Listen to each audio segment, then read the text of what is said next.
In today's video, I'm going to teach you how to create automated tasks in Notion. If you've ever found yourself burdened with repetitive tasks, this guide is especially for you. We'll walk through a simple automation setup that can save you a significant amount of time and effort and help streamline your workflow. To begin, open up your Notion app. If you haven't already, make sure you're logged into your account to access all of your pages and databases. From there, you'll want to open a new page. Creating a fresh canvas ensures that you can build your automation from scratch without any clutter. Once your new page is ready, go ahead and choose COO as your page type. Tables in Notion are extremely versatile and act as a database where you can organize information systematically.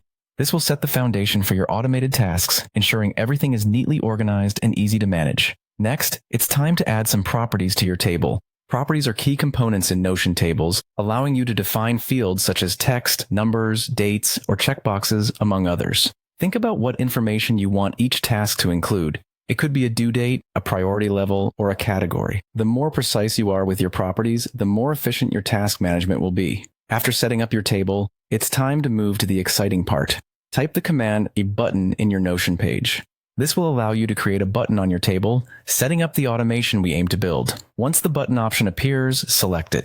You'll see a variety of options to configure your button.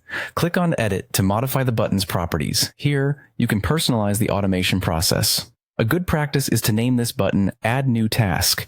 Giving it a specific name will make it clear exactly what this button is intended to do.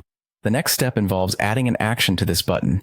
You'll configure it so that every time you click it, a pre-filled task is instantly created in your table. Decide what the pre-filled contents should be based on the properties you've already set up. Consider what default information would be helpful to automatically populate with each new task, like a due date set to a week from creation or a status marked as not started. And there you have it. Each click of your newly created button now generates a conveniently pre-filled task, saving you the hassle of manually entering the details each time. By following these steps, you've set up an automated workflow that can significantly reduce the effort associated with repetitive task management, giving you more time to focus on what truly matters. Remember, automation in Notion is a powerful tool, and by adapting this method to fit different areas of your work, you can maintain efficiency across projects.